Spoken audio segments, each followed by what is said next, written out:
अगर आप mark software में डेप्रिसिएशन चार्ट बनाना चाहते हैं तो ये बहुत ही आसान है। दोस्तों, मैं इस वीडियो में कंप्लीट जानकारी देने वाला हूँ हमें डेप्रिसिएशन चार्ट किस प्रकार से क्रिएट करना है। दोस्तों, अगर आपको ये नहीं पता है डेप्रिसिएशन क्या होता है और किस पर दिया जाता है तो मैं इसके बारे में थोड़ी जानकारी दे देता हूँ। दोस्तों, फिक्स असेस्ट में जो भी आइटम्स होती है हमें उन डेप्रिसिएशन चार्ज करना पड़ता है। दोस्तों, हमें ये भी जानना जरूरी है डेप्रिसिएशन क्यों चार्ज किया जाता है। कोई भी फिक्स असेस्ट जो टूट फूट हो जाती है या फिर उसका वैल्यू कम हो जाता है तब हमें डेप्रिसिएशन चार्ज करना पड़ता है। इसको भी एक प्रॉफिट लॉस का पार्ट माना जाता है। Depreciation income tax act 96 under section 32 में चार्ज किया जाता है।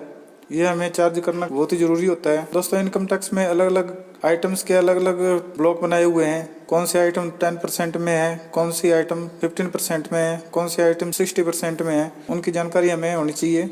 दोस्तों, कोई भी असेस्ट है 180 डेज के विद इन पीरियड में परचेज करते हैं तो उस पे हमें ब्लॉक वाइज कंप्लीट डेप्रिसिएशन मिल जाता है। परंतु दोस्तों, अगर 180 डेज के बाद में हमने उस पे हमें 50% डेप्रिसिएशन अलाउ किया जाता है। तो दोस्तों, मार्क सॉफ्टवेयर में फिक्स असेस्ट की एंट्री की जाती है। अगर आपको ये नहीं पता है दोस्तों, इसके लिए मैंने पहले ऑलरेडी वीडियो बना रखा है। आपने यहाँ पर टाइप करना है साक्य अकाउंट और दोस्तों यहाँ से सर्च करना है हमने फिक्स्ड असेस्ट। दोस्तों, यहाँ पर मैंने fix asset capital goods purchase entry with GST के नाम से एक वीडियो बनाया हुआ है, आप इसको वॉच कर सकते हो। इसमें मैंने फिक्स असेस्ट कैसे परचेज किया जाता है इसकी कंप्लीट जानकारी दी है। दोस्तों, अगर आपको वीडियो अच्छा लगे तो प्लीज़ लाइक कीजिएगा और साथ में चैनल को सब्सक्राइब कीजिएगा।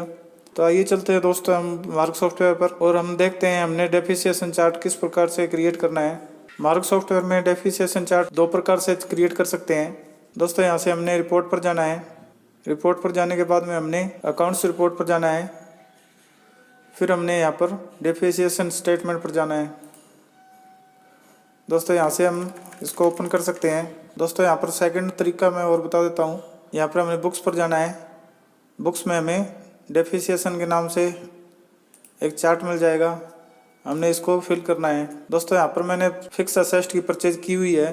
दोस्तों, यहाँ पर आपको जो भी फिक्स असेस्ट की आइटम है यहाँ पर आपको शो हो जाएगी। कार का परचेज किया है, कंप्यूटर परचेज किया है, फर्नीचर परचेज किया है, जनरेटर परचेज किया है, कांटा मशीन परचेज किया है, मोटरसाइकिल और प्रिंटर परचेज किया है। दोस्तों, ये चार्ट हमें साल में एक बार भरना पड़ता है। हमें एक साल में एक ही एंट्री करनी है। दोस्तों, यहाँ पर हमने असेस्ट पर जाना है।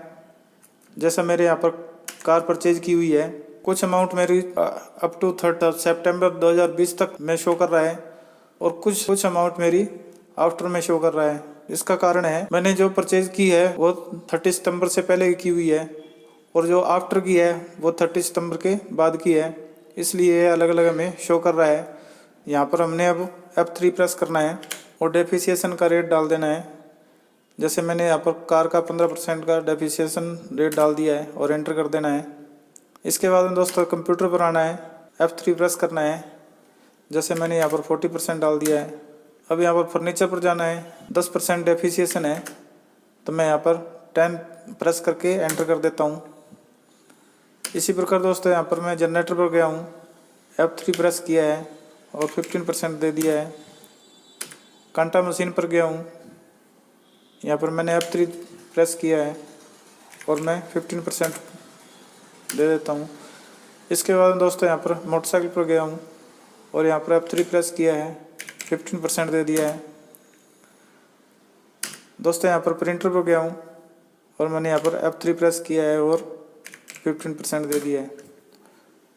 दोस्तों, ये कैलकुलेशन अपने आप हो गई है।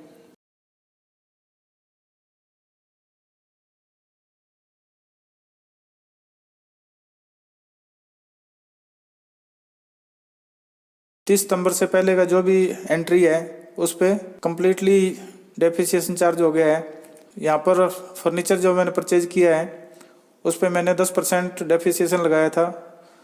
15,000 का 10% 1,500 रुपये बनना चाहिए, यहाँ पर 750 रुपये बना है।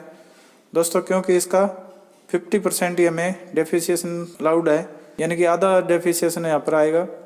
इसी प्रकार ये कांटा मशीन मैंने बाद में परचेज किया है, इस पर भी आधा डेप्रिसिएशन आ गया है, 7.5%। इसी प्रकार दोस्तों मैंने प्रिंटर परचेज किया है, प्रिंटर वो मैंने बाद में परचेज किया है, इसका भी हमें 7.5% ही मिलेगा। अब दोस्तों यहाँ पर हमने कंट्रोल के साथ S प्रेस करना है। यहाँ पर हमने 31 मार्च दे देनी है, जैसे मैं एंटर करता हूँ तो यहाँ पर सारी एंट्रियाँ अपने आप हो जाती हैं, हमें कुछ करने की ज़रूरत नहीं पड़ती है। एंटर करके हमने इसको सेव कर देना है। मैं वापसी इसी चार्ट पर आ गया हूँ। अब दोस्तों इस चार्ट को देखने के लिए हमने Alt के साथ P प्रेस करना है। अगर हम इसको देखना चाहते हैं तो हमने व्यू पर एंटर कर देना है।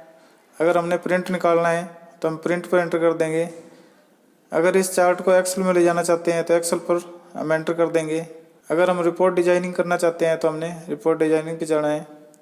मैं यहाँ पर इसको व्यू करके दिखा देता हूँ। दोस्तों अगर इसकी PDF फाइल बनानी हो तो हम यहाँ पर PDF पर क्लिक करेंगे और यहाँ पर हमने PDF कर देना है। दोस्तों यहाँ पर ये चार्ट हमारा तैयार हो गया है। 30 सितंबर से पहले का जो हमारा परचेज है वो अलग शो कर दिया है और 30 सितंबर के बाद का जो परचेज है वो अलग शो कर दिया है और परसेंटेज है वो यहाँ पर अलग शो हो रहे हैं और डेप्रिसिएशन कितना कितना चार्ज हुआ है उसकी हमें अलग से लिस्ट आ गई है और जो बैलेंस यहाँ पर रहा है वो हमें शो कर दिया है। तो दोस्तों इस प्रकार से हम डेप्रिसिएशन चार्ट जनरेट कर सकते हैं। अगर हम इस एंट्री को देखना चाहते हैं तो हमने यहाँ पर Alt के साथ L प्रेस किया है। दोस्तों ये जो एक्सपेंसेस है वो ऑटोमेटिकली प्रॉफिट लॉस में चला गया है। इसके लिए मैं यहाँ पर कंट्रोल के साथ J प्रेस कर रहा हूँ और हमने यहाँ पर प्रॉफिट लॉस पर जाना है। प्रॉफिट लॉस के अंदर हमें इनडायरेक्ट एक्सपेंसेस में ये एंट्री मिल जाएगी।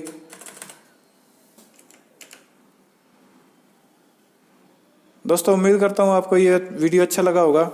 अगर आपको ये वीडियो अच्छा लगा हो तो प्लीज़ लाइक कीजिएगा और साथ में चैनल को सब्सक्राइब करके बेल आइकन को ज़रूर प्रेस कीजिएगा। Thank you.